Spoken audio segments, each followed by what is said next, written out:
saludo en Cristo Jesús a todos los radioyentes de la radio La Voz de María. Estamos con este programa que se titula así, La Iglesia, el edificio divino, siguiendo las audiencias del Papa San Pablo VI. Hoy nos referimos, hoy, 7 de mayo 2025, cuando hoy la Iglesia se reúne a través de sus cardenales, se reúne en cónclave para la elección del nuevo Papa. Pidamos en este día al Espíritu Santo que asista a los cardenales para que sea elegido el Papa que Dios quiere, el que Dios ha pensado, ¿no? Bien, pues estamos en esta audiencia que nos quedamos el miércoles pasado sobre la vida humana es sagrada. Así la tituló el Papa San Pablo VI. La vida humana es sagrada. Y dice San Pablo VI, ¿acaso podemos dejar a un lado el episodio que todavía dura del secuestro de una persona de la estatura moral, política, académica y social del honorable Aldo Moro? Esta audiencia se hizo el 26 de abril de 1978. Estaba secuestrado el jefe de Estado italiano, Aldo Moro, que luego sería asesinado por las Brigadas Rojas. Ya han pasado bastantes años. Esto fue en abril, final de abril de 1978. Dice el Papa, podemos dejar de lado este acontecimiento, este secuestro de este jefe de Estado, Aldo Moro, ¿no? Y esto nos lleva, dice el Papa, sin temer y temblar por la estabilidad de nuestro moderno mundo civilizado, es que podemos asistir como meros espectadores pasivos a la angustiosa desventura relativa a su incolumidad individual. ¿Cómo es posible que se juegue de modo inicuo con la vida inocente y eminente de un hombre de Estado, como está ocurriendo? Las asechanzas a la vida, ¿acaso puede llegar hasta esquivar todos los medios de defensa de que el Estado dispone y está prodigando con heroísmo tan generoso en un país bueno y civilizado como Italia? En el nombre de Dios, nosotros seguimos esperando que el epílogo de este drama sea pacífico y sereno, por el bien incluso de los mismos agresores. O sea, el Papa pide a Dios que acabe bien este secuestro. Desgraciadamente, pues ya sabemos lo que pasó, ¿no? Aldo Moro fue asesinado, ¿no? Pero por desgracia, dice el Papa, este episodio, tristemente emblemático de una situación que inunda el ánimo de amargura, ¿cómo no experimentar dolor grande por el asesinato de tantos custodios del orden muertos bárbaramente, solo porque eran cumplidores fieles de la tarea que se le había confiado el Estado? Eh, en aquel tiempo, pues, en Italia, también en España, tantos asesinatos, ¿no? De guardias civiles, de policías, etcétera. Que es como decir que la voluntad común de los ciudadanos deseosos de tranquilidad, de orden y de paz, ¿cómo podríamos dejar de deplorar con voz tanto más firme por no tener armas los atentados que tratan de ahogar en sangre la voz libre de los periodistas, de los trabajadores, de los profesionales, y en particular, qué decir de los secuestros de personas con finalidad de extorsión tan numerosos y que ni siquiera se detiene ante niños inocentes? Están presentes en este momento en nuestro corazón de paz de todas las familias del mundo entero que lloran a familiares víctimas de la inocencia o esperan con ansia y angustia la liberación de sus seres queridos, a todos ellos deseamos manifestarles que participamos hondamente en su aflicción y que estamos muy cerca de todos con la plegaria. O sea, el Papa recurre a la oración, la plegaria, la oración por los enemigos, por los secuestradores, por las personas secuestradas, la oración, ¿no? Oren por sus enemigos, dice el Evangelio. Celebramos ayer en la Eucaristía el asesinato también de San Esteban, ¿no? Que denunció a las autoridades judías este odio a los profetas y que asesinaron también al justo, a Jesucristo.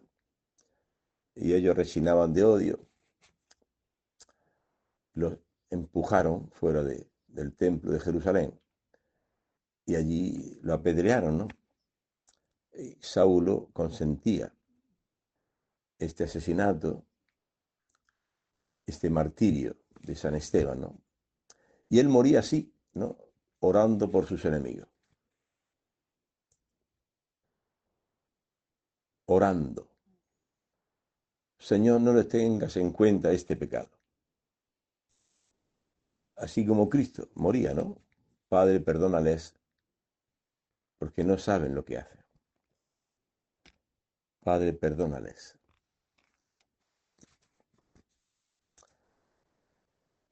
Señor, en tus manos pongo mi espíritu. Padre, pongo en tus manos mi espíritu. Así moría Jesús, perdonando a sus enemigos y poniendo su vida en las manos del Padre. Así moría también San Esteban. Señor, recibe mi espíritu. Bueno, esta es la muerte cristiana, ¿no?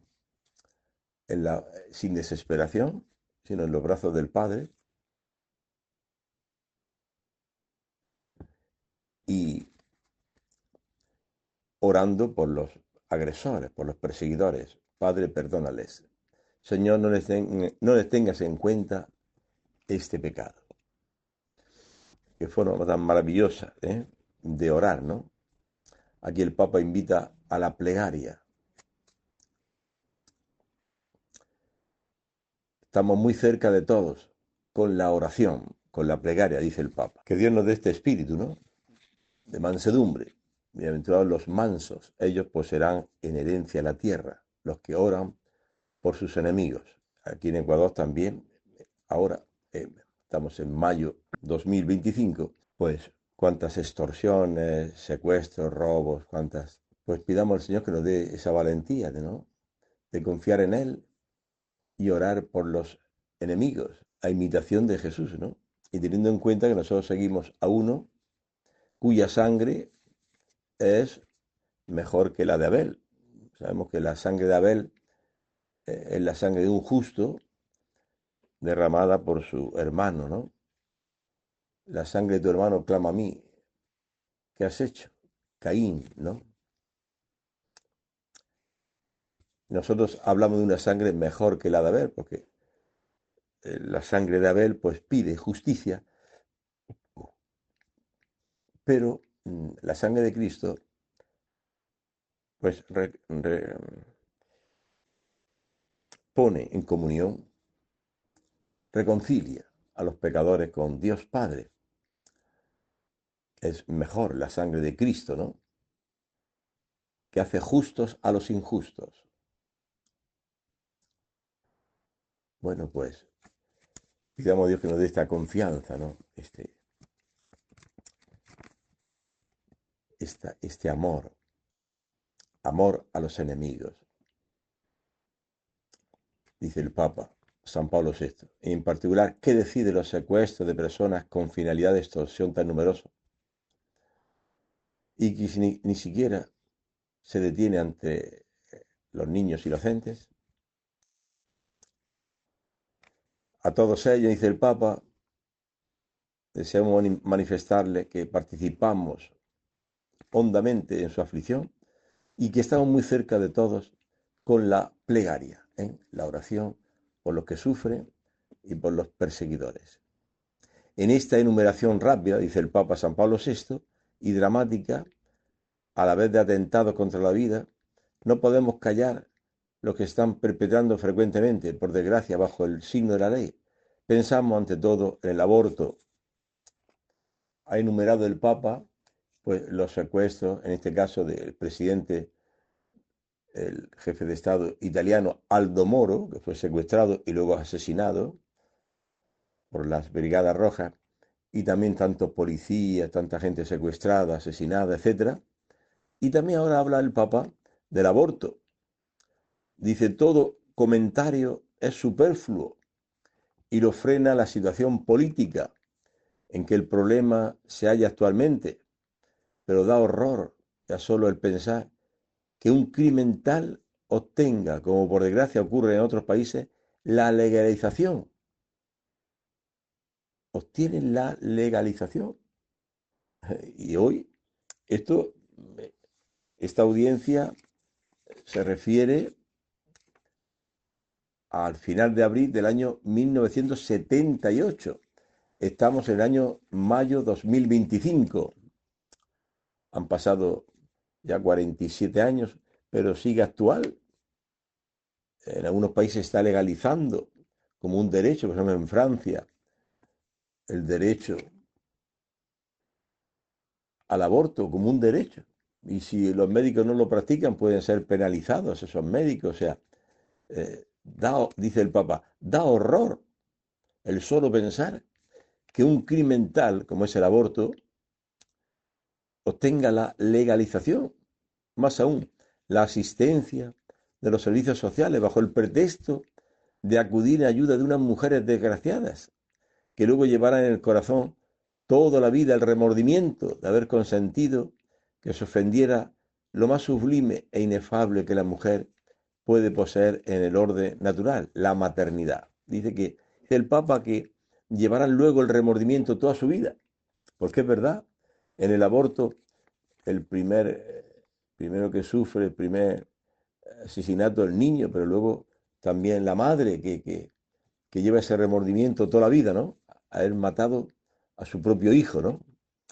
Pobres, dice el Papa, pobres e innumerables vidas humanas incipientes, arrasadas porque erais débiles e inocentes. ¿Cómo es posible que una sociedad civilizada y además cristiana pueda autorizar y quedar impasible y sin una lágrima ante esta matanza de inocentes, los niños no nacidos, el aborto? Y los atentados contra la vida no son solo estos. Pensad en la droga. Ahora el Papa, después de hablar de el secuestro del presidente de Estado italiano, de todos los policías muertos, del crimen del aborto, un crimen abominable, ¿no? Que se está legalizando en tantos países, también habla de algo que atenta contra la vida, la droga, ¿no? Pensad en la droga, menos mal que en todas partes se nota un poco una bendita reacción contra su difusión. Pero ¿cuántos otros enemigos encuentra la vida humana contra ella misma y por ella misma creados? Después de los métodos anticonceptivos y de la introducción del divorcio, se habla de eutanasia también, se está probando también en nuestro país, aquí en Ecuador, en todos lados, la eutanasia, ¿no? Los métodos anticonceptivos, la introducción del divorcio, es una pena, una desgracia también para la familia, el divorcio, no solamente los esposos, también los hijos, cómo sufren, ¿no? Con el divorcio de los padres. Mientras la violencia privada se extiende y organiza por venganza o por chantaje, y a la vez fogonazos bélicos tienen a pueblos enteros sometidos a experiencias temporales o a la amenaza permanente de guerra. Bastarían las hipótesis que se activan en el horizonte internacional de posibles conflictos con armas atómicas también, ¿no? Recordemos las guerras que están sucediendo en Ucrania, Rusia, etcétera, la amenaza de armas atómicas, ¿no? Y esto debe poner en guardia la conciencia de los pueblos. O sí, la vida del hombre es sagrada, dice el Papa. Recuerda el título de esta audiencia, la vida del hombre es sagrada. Y este dogma humano y cristiano debe consolidarse con fuerza y con gozo en los corazones de la generación nueva, que la vida humana es sagrada. Le deseamos ardientemente, como siempre, con nuestra bendición apostólica. Así acaba el Papa, siempre acaba las audiencias con esta bendición apostólica. Continuamos con la siguiente audiencia. Se refiere a la audiencia del 3 de mayo, hoy, ahora estamos el 7 de mayo de 2025. Esta audiencia general, hecha en la Plaza de San Pedro, el Vaticano, en Roma, pues tuvo lugar el 3 de mayo de 1978. La titula el Papa así: La bienaventuranza de la justicia. No sabríamos decir, comienza el Papa diciendo, no sabríamos decir a primera vista por qué se nos presentan al Espíritu estas palabras del capítulo 5 del Evangelio de San Mateo, del célebre párrafo del discurso de Cristo en el monte, donde se dice: bienaventurados los que tienen hambre y sed de justicia, porque ellos serán hartos. Dichosos los que tienen hambre y sed de justicia, ellos serán saciados. Estas benditas palabras, dice el Papa, se presentan en este encuentro con nosotros, queridísimos visitantes. El Papa está hablando en la Plaza de San Pedro, en el Vaticano, a tantos visitantes, ¿no? Tantos peregrinos que vienen del mundo entero porque desean ver y escuchar las palabras del Papa, en lo que se llama las audiencias generales de los miércoles, ¿no? Todos los papas también, después de Pablo VI, Juan Pablo II, el Papa Benedicto, el Papa Francisco, ya fallecido. Y nos encontramos, como hemos dicho antes al principio, en esta espera de la elección del nuevo Papa. Hoy, miércoles 7 de mayo, pues comienza el cónclave, donde saldrá elegido el nuevo Papa. Tenemos que orar y pedir por este acontecimiento eclesial, ¿no? Entonces, dice el Papa, quizá porque vuestra presencia nos hace percibir más agudamente el malestar moral y social que existe en el mundo de hoy, del que vosotros venís, y vuestro ánimo abierto y confiado aquí ante nosotros nos indica el hambre y la sed que os aflige, un hambre y una sed característicos de nuestra sociedad, fruto de situaciones habituales o esporádicas de la vida presente. Y por ello, por motivos contrarios que conducen al mismo resultado de la inquietud, provocada en unos por el mismo bienestar del que disfruta y del que siente el aguijón de la insuficiencia, más bien que gozar de su satisfacción. Para ello es el hambre y la sed de tener más. Opone el Papa el hambre de tener más al hambre y sed de la justicia, ¿no? El hambre de tener más, la avaricia, ¿no? De poseer. Ya Jesús lucharía contra esto. Diría en el Sermón de la Montaña: no os amontonéis tesoros en la tierra, donde hay polilla y herrumbre que corroe, y ladrones que socavan y roban. Amontonaos sí, pero tesoros en los cielos, donde no llega la polilla ni la herrumbre, ni hay ladrones que socaven y roban. Amontonaos tesoros sí, allí. El Papa opone este hambre mundano, ¿no? De poseer cada vez más, de tener hambre, de tener más, el hambre y la sed de tener más, acumular, de la avaricia, etcétera, al otra hambre. ¿Cuál es la justicia? Esa hambre de que todos, tener hambre de que todos amen a Dios. Porque Dios es tan santo, tan poderoso, tan bueno, tan maravilloso, que merece ser amado. Dichoso que tiene hambre de que el mundo entero ame a Dios, que merece ser amado. Cristo tenía este hambre, por eso la evangelización, por eso su bautismo, que fue su pasión. Con un bautismo tengo que ser bautizado, y qué angustiado estoy hasta que suceda, ¿no? Qué angustiado, o sea, qué hambre tengo de la pasión y muerte para salvar a toda la humanidad, ¿no? Salvar a los hombres. Continúa San Pablo VI diciendo: esta inquietud es provocada en otro, y con mayor motivo, por la insuficiencia de lo que poseen o por la fragilidad de su situación en un contexto social inestable y vacilante, insuficiencia que se expresa en el hambre y la sed de que habla el Evangelio y que palabra de Cristo, califica de bienaventuranza.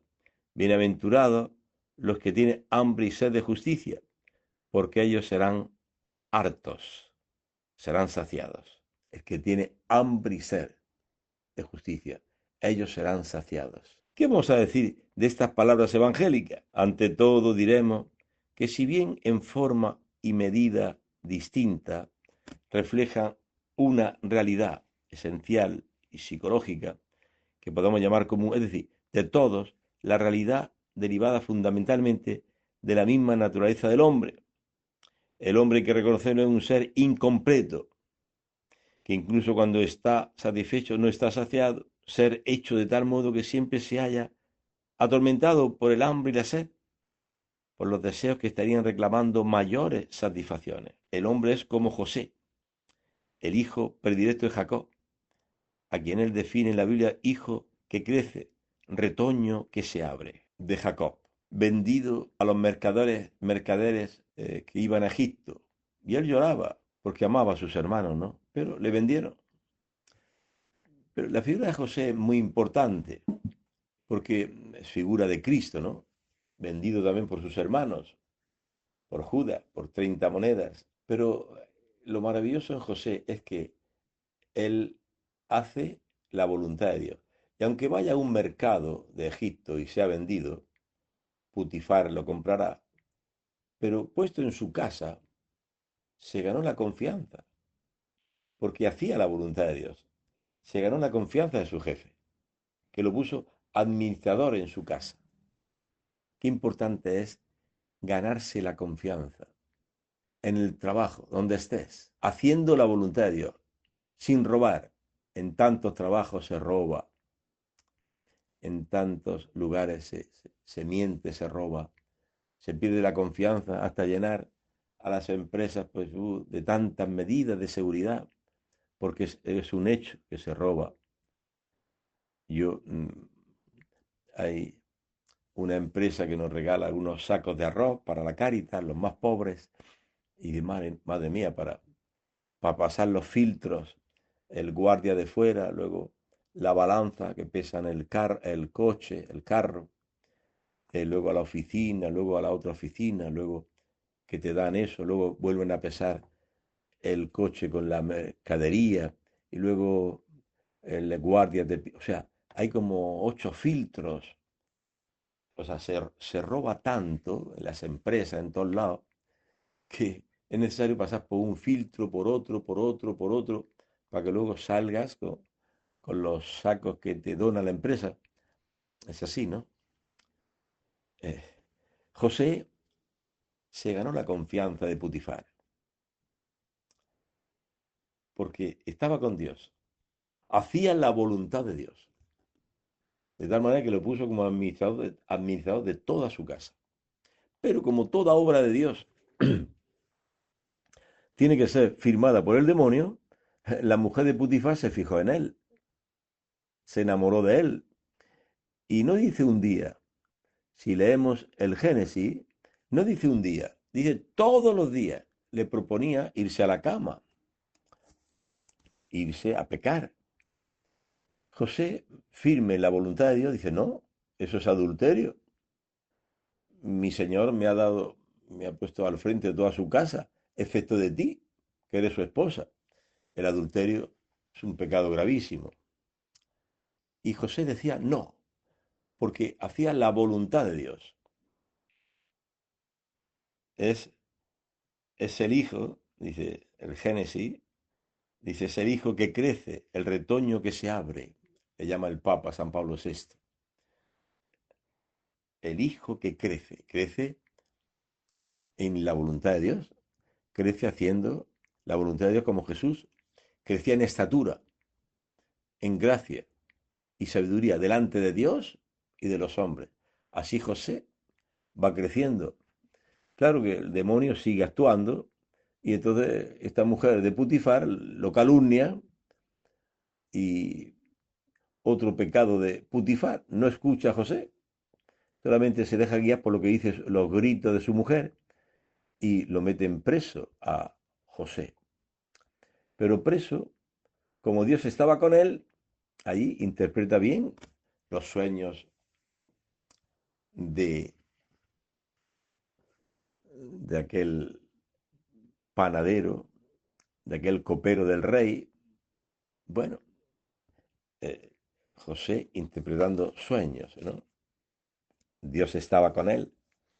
De tal manera que luego el faraón tuvo un sueño de las 7 vacas gordas, 7 vacas flacas, y nadie sabía interpretarlo. Y le habló el copero del rey. Pues se lo dijo, hay un hebreo en la cárcel que interpreta sueños, llamadle. Y lo interpretó correctamente. Habrá 7 años de abundancia en Egipto, vacas gordas, y luego vendrán 7 vacas flacas, la escasez, el hambre. Bueno, esa es la interpretación correcta.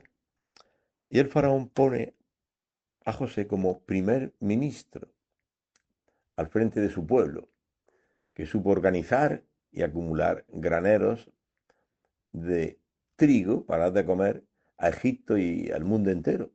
Todos acudían a José, haced lo que diga José. También fueron sus hermanos, y él los reconoció y los perdonó. Y les dijo que no les pese lo que hiciste, pues para salvar vida me mandó Dios aquí. O sea, esta figura de José que pone el Papa San Pablo VI es importante para entender también nuestra historia. Los acontecimientos de nuestra historia es para el bien, es para el bien de la iglesia y del mundo entero. Que no os pese lo que hiciste de venderme, porque para salvar alma me mandó Dios aquí. Es ver la cruz gloriosa. Importantísimo a nuestra vida esta figura de José. Entender que no es el odio, no es la venganza la respuesta de José hacia sus hermanos. No hay venganza, no hay odio. José perdona a sus hermanos. José se da a conocer y le dice que no os pese lo que hicisteis, porque en todos los acontecimientos interviene Dios para el bien de los que le aman, en todos. Es para tu bien. Gracias a la muerte de Cristo en la cruz, ahora es Quirios, por su resurrección y ascensión al cielo, es Quirios, Señor del universo, para darnos, para orar por nosotros, para darnos su cuerpo y su sangre en la Eucaristía. En todos los acontecimientos interviene Dios para el bien de los que le aman. Si vosotros me vendisteis a los mercaderes de Egipto, era para que Dios tenía un plan y ahora colocarme de primer ministro, pues interpretar bien lo de las vacas gordas, llenar los graneros de trigo y abastecer a tanta gente que estaría pasando hambre. O sea que ha sido para bien. Nosotros tenemos que entender este misterio de la cruz gloriosa. Ese fracaso, ese problema, es para bien. En todos los acontecimientos interviene Dios para bien de los que le aman, dice San Pablo. Por eso José, con esa visión teológica de un hombre de Dios, pues perdona a sus hermanos, no se venga de ellos, no es la venganza el camino, es el perdón, es la posibilidad de conocer otra forma de vivir distinta, teniendo iluminados todos los acontecimientos de la luz de Dios, del amor de Dios, que nos ama, que sabe por qué esa cruz, porque detrás de la cruz viene la resurrección, la cruz es gloriosa, no es una maldición. Cristo murió para salvarnos, Él se hizo maldito en la cruz para que tú seas bendito, el inocente por los culpables, para llevarnos a Dios. Ese es el sentido de la cruz gloriosa, que ya José como figura de Cristo, él ya vivió en su piel, en su carne. Dice el Papa, San Pablo VI,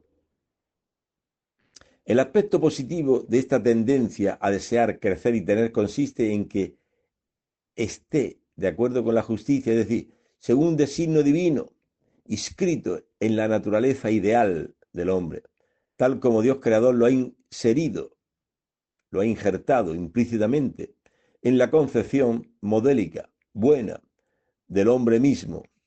Descubrí este designio en vías de perfección, señala la línea de desarrollo, o sea, el hambre y la sed de justicia asignados por Dios a la suerte del hombre. Es la justicia de Dios, es la misericordia, no es la justicia humana de dar a cada uno lo suyo. Si Dios nos da a cada uno lo que merecemos, pues nos vamos todos al infierno por nuestros pecados. Pero existe la justicia de Dios manifestada en Cristo, de hacer justos a los injustos, de tener misericordia con el pecador, una vida nueva. Es la promesa evangélica que figura al final de esta bienaventuranza. Ellos serán saciados. Que tiene hambre y sed, diría San Pablo. Ay de mí si no anuncio el Evangelio para que los hombres se salven, sean liberados del poder tiránico del demonio y ser consagrados a Dios, vivir una vida nueva, amando a Dios, alabando a Dios. Eso es lo justo, esa es la justicia. Desear y querer que todos los hombres alaben a Dios. Eso es lo justo. Porque Dios es tan santo, tan bueno, tan poderoso, tan maravilloso, que merece ser amado. Entonces, a través de la evangelización, los hombres arrancados de esa tiranía del demonio y consagrados a Dios pasan una vida nueva, ya no de murmuración, de odio y de quejas, sino de alabanza a Dios en la última etapa de la vida cristiana, la alabanza. Alabar a Dios, eso es lo justo, esa es la justicia. Que los hombres dejemos las guerras, los odios, las venganzas, los juicios, los rencores y pasemos a una forma de vida. Dice San Pablo, vosotros que habéis salido arrancados de las tinieblas y pasado a su luz maravillosa, arrancados de las tinieblas, del egoísmo, del odio, del pecado, y pasar a una situación nueva, de alabanza a Dios. Eso es lo justo. Esa es la justicia.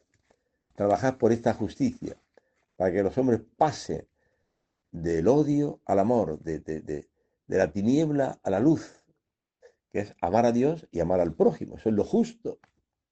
Querer que el mundo entero, que todos amen a Dios. Pero claro, siempre ha existido y existirá la persecución. El demonio, toda obra de Dios tiene que llevar la firma del demonio, ¿no?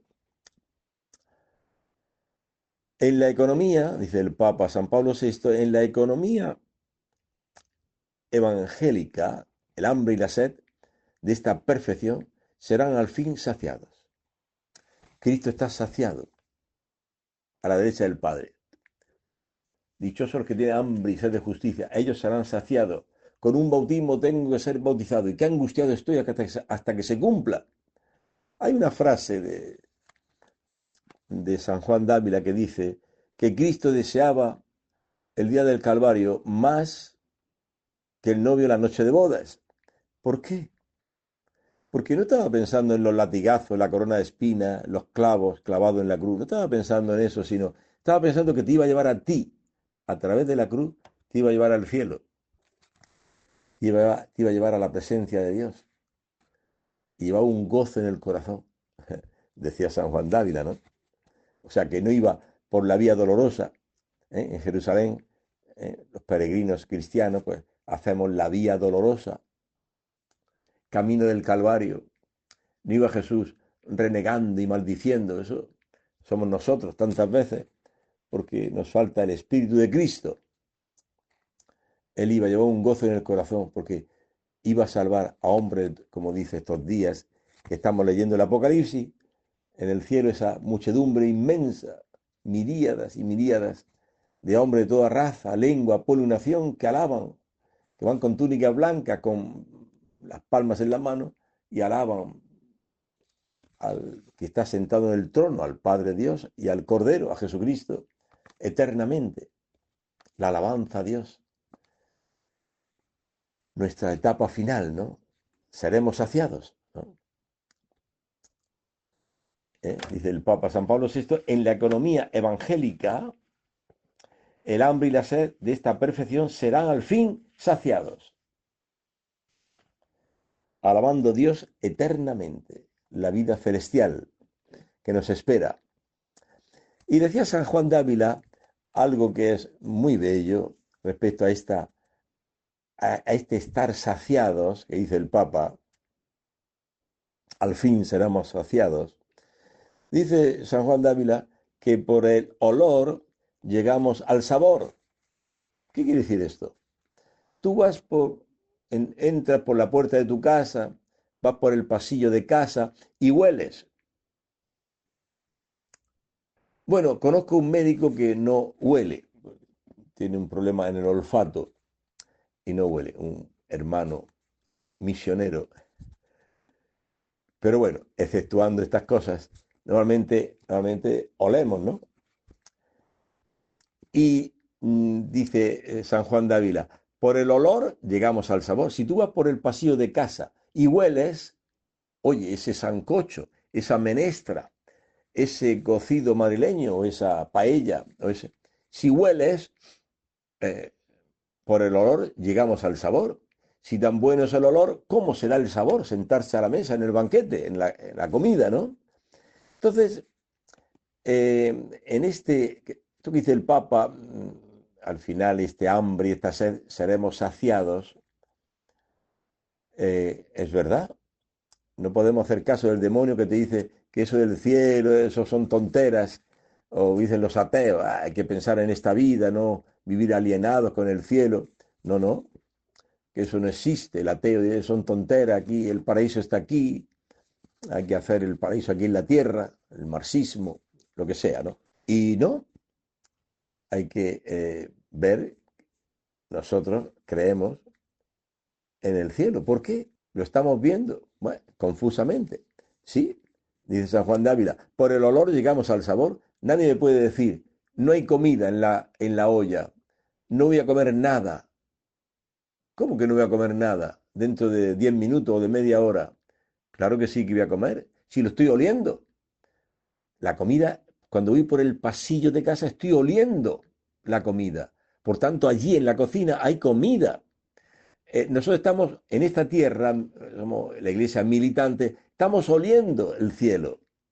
Nos espera el cielo. Ah, eso son tonteras, te dice el demonio, o te dice el ateísmo, el mundo. Eso son tonteras, aquí lo que cuenta es la vida. No, no son tonteras, no son tonterías, porque por el olor llegamos al sabor. Si yo estoy oliendo, allí hay una comida.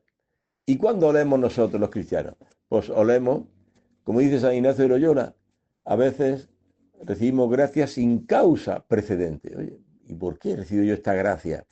O en esta Eucaristía, en esta convivencia, en este retiro espiritual, he sentido esta gracia de Dios. Olemos, aquí en la tierra, olemos el cielo, en los sacramentos, escuchando la palabra de Dios, en los cantos, la liturgia, en la oración, experimentamos un gozo, una alegría, estamos oliendo el cielo. Si olemos así el cielo aquí en la tierra, ¿cómo será el sabor, el banquete celestial? Por eso dice el Papa, seremos saciados. Al fin, nuestra hambre y nuestra sed será saciada. No nos quedaremos toda la vida oliendo. Bueno, oliendo puede estar unos minutos, una hora. De vez en cuando estás en el comedor, estás en el sofá sentado. Oye, oye, qué bien huele esa comida, ¿no? Que estamos oliendo, ¿eh? Cuando estamos en esa Eucaristía, estamos orando, estamos en una convivencia, oye, qué maravilla, ¿no? Que estamos oliendo el cielo. Por el olor llegamos al sabor, dice este doctor de la Iglesia, San Juan de Ávila. Y continúa el Papa diciendo, y el hambre y la sed de tal perfección constituyen ya una bienaventuranza. Ese hambre que tienes ahora, ese olor de la comida ya constituye una bienaventuranza, porque sabes que te espera el banquete. Por el olor llegamos al sabor, a masticar, a comer. Primero está el olor, primero está las gracias que Dios nos da en esta vida. Como dice San Ignacio de Loyola, a veces sin causa precedente. ¿Y por qué Dios me da esta gracia? ¿Acaso yo la merezco? Merecemos esa gracia que Dios nos da, de estar contentos en una celebración, estar contento en familia, el amor de los hermanos. Continúa el Papa diciendo, ¿qué es la justicia que el Evangelio señala como objeto del hambre y la sed del hombre evangélico es lo que debe ser, pero que todavía no es a la perfección, ¿eh? Decían los teólogos, el ya sí, pero todavía no, ¿eh? Cuando se estudiaba teología, nos decían en el seminario, algunos teólogos empleaban esa frase, ¿no? El ya sí, pero todavía no. Ya hemos llegado al reino de Dios, pero todavía no ha llegado a su cumplimiento total, ¿no? A su perfección, ¿no? Ahora, dice San Pablo, vemos como un espejo, oscuramente.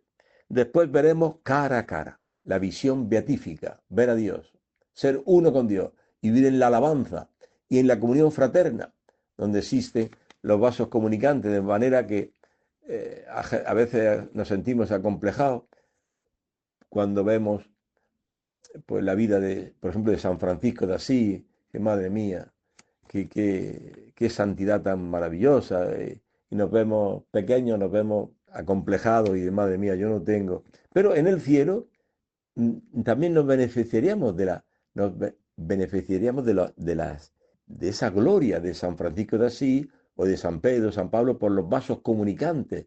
El bien de uno será para todos. La fraternidad en el cielo. Allí ya no existen complejos, sino que todos estaremos colmados, dice San Agustín. Un dedal está colmado, una botella está colmada, un barril está colmado. Bueno, cada uno tendrá la recompensa de Dios, ¿no? Cada uno según sus obras, pero todos, dice San Agustín, estaremos colmados. No habrá envidias, seremos saciados. No habrá envidia en el cielo. Existe la comunión de los santos, ¿no? Es lo que debe ser, pero que todavía no lo es a la perfección, dice el Papa. Es lo que la ciencia moral llama deber, obligación moral, ley que se ha de observar, la voluntad divina que se debe cumplir. Es lo que se debe aspirar en una fuerza, de una intervención divina por caminos de lógica racional o también por inspiración carismática. La obligación moral, observar la voluntad de Dios. Ahí está en esta tierra para nosotros el ser saciados. Mi alimento, lo que me alimenta es hacer la voluntad de Dios. Dice Jesús, este es mi pan, este es mi alimento, hacer la voluntad de Dios. Ahí nos saciamos y ya no experimentamos hambre. Que venga a mí ya no tendrá hambre, ¿eh? Decía ayer en la misa de ayer, en el discurso eucarístico que hace Jesús en Cafarnaúm, dice: el que coma este pan ya no tendrá hambre, que beba de mí no tendrá sed. Haciendo la voluntad de Dios, estamos saciados. Ya no deseas el pecar con los ídolos, el sexo, la pornografía, no. Más bien, te parece basura todo eso ante el conocimiento de Cristo, ¿no? Y este coeficiente fundamental de la vida moral, dice San Pablo VI, puede tener aplicación a la vida espiritual y efectiva del hombre. El deber puede ser el peso del alma y puede tener su propia energía. Cristo sanciona y proclama: bienaventurados los que tienen hambre y sed de esta determinación de la vida humana, es decir, del cumplimiento del propio deber, hasta el sacrificio de sí, es decir, de hacer la voluntad de Dios, el que está haciendo la voluntad de Dios. No el que me diga Señor, Señor, sino el que haga la voluntad de mi Padre. Ese entrará en el reino de los cielos. Ese será saciado, porque tal cumplimiento transformará en bienaventuranza la fidelidad al deber cumplido. Así, aquí está el Evangelio con su promesa y con la bienaventuranza que le está unida, podemos decir. Ya, continúa el Papa diciendo, ya el simple querer, lo que el Evangelio llama hambre y sed, posee la fuerza milagrosa de anticipar la bienaventuranza, la satisfacción de ser fiel a la justicia. Esto es un gran consuelo para nosotros. Se nos puede anticipar la paz del espíritu ya desde la fase preparatoria del cumplimiento de nuestro deber, que es justamente la fase del deseo, del propósito y de la decisión. Y sucede, así sucede, ¿no? Haces la voluntad de Dios y te encuentras saciado. Es lo que decía ayer el Evangelio en la Eucaristía que celebramos ayer, martes de la tercera semana de Pascua, pues decía eso: el que venga a mí no tendrá más hambre. Yo soy el pan vivo bajado del cielo. No es Moisés quien nos dio el pan del cielo, es mi Padre el que da el verdadero pan. Yo soy el pan de la vida. El que coma este pan no tendrá ya más hambre. Queda saciado. Ya de alguna manera podemos ya saciar en esta vida, ¿cómo? Haciendo la voluntad de Dios. No solamente comulgando, porque ese es el sacramento de nuestra fe. es partiéndose cada día, cada momento, por los hijos, por la esposa, o sea, por la comunidad cristiana, partirse, que se entrega, este es mi cuerpo que se entrega. Hagan esto en memoria mía. Pero al hacer esto en memoria mía no es solamente recibir la Eucaristía, el ex opere operato, que actúa por sí mismo, el sacramento, sí, pero ese es el sacramento de nuestra fe, de lo que vivimos cada día, partiéndonos, dejándonos comer por los hijos. Como somos imperfectos con la murmuración, ¿no? Porque queremos reposar y no nos dejan. Los hijos, los nietos, los feligreses llaman al timbre, piden esto, piden lo otro. Tú querías reposar, pero el reposo verdadero será en el cielo, ¿no? Aquí tenemos que Jesús y los apóstoles a veces no tenían tiempo ni para comer, eran tantos los que iban y venían. Continúa y acabando, estamos acabando esta audiencia, dice San Pablo VI, con frecuencia que esta aspiración inicial a la justicia en las almas generosas rectifica la orientación general de los deseos insatisfechos, los que hacen desgraciada la existencia, los deseos caprichosos, eso hace desgraciada nuestra existencia, porque tenemos a veces tantas peleas por capricho, porque la comida no está como a mí me gusta, porque a mí no me han considerado, no me han tomado en cuenta, y entonces comienza la murmuración. Dice el Papa, porque tales deseos son egoístas, no son según la justicia que alcanza y logra en el Evangelio el amor, como le pasaba a los apóstoles, siempre preocupados por el primer lugar, quién es el mayor en el reino de los cielos, y discutían entre ellos por ser los primeros, a la derecha y a la izquierda de Jesús. Y los otros apóstoles se indignan contra Santiago y Juan, porque también ellos quieren ser los primeros. Son lo que se llaman las pretensiones. Por eso Jesús, ante esta pretensión, a ver quién es el mayor, quién es el que manda, quién es... Jesús llama a un niño y dice, si no cambiáis y hacéis como los niños, no entraréis en el reino de los cielos. El niño no tiene pretensiones. Al niño le dice, vete a tu habitación. El niño se va, no se sienta allí con los adultos a tomar determinaciones. Eso lo hace papá y mamá. Dice, tú vete a tu habitación, niño. El niño no tiene pretensiones, no tiene llaves de casa, no tiene plata en el bolsillo. El niño, si no os hacéis así como niños, sin pretensiones, que no has hecho la comida como yo quiero, y tenemos una murmuración porque tenemos pretensiones, egoístas, le llama el Papa, ¿no? Que no son la justicia que alcanza y logra en el Evangelio el amor, ¿no? Aceptar las cosas como son, la cruz de cada día. Y de San Pablo, ofrecer vuestro cuerpo como víctima viva, santa, agradable a Dios. Este es el culto del cristiano, ser una víctima viva. Yo pongo ese ejemplo del perro. Tú vas por la calle y no ves un perro con un cuchillo atravesado en el cuello, ¿no? Porque daría 3 pasos y caería muerto, desangrado, ¿no? Pero el cristiano sí, está vivo. Es una víctima, pero está viva. Puede perdonar, puede morir, aunque le calumnie, le persiga, y puede estar vivo, amando, perdonando. Algo maravilloso, ¿no? Solo este posee el secreto de la bienaventuranza, en la vida presente, hoy y mañana, en la futura, escatológica y misteriosa, es verdad, pero garantizada por una promesa infalible de Cristo. Que así sea con nuestra bendición apostólica. Siempre el Papa acaba diciendo a los peregrinos, allí reunidos en la Plaza San Pedro, con su bendición. Entonces, hermanos, seremos saciados de forma total, haciendo siguiendo la justicia divina. Dichoso el que tiene hambre y sed de ser justo, la justicia de Dios. Que todo el mundo ame a Dios a través de la evangelización. Que pase de esa situación de pecado a una situación de alabanza a Dios y que Dios sea amado y el prójimo también. Eso es lo justo, esa es la justicia, ¿no? Bien, hermano, hemos llegado al final. Hasta el próximo día, Dios mediante.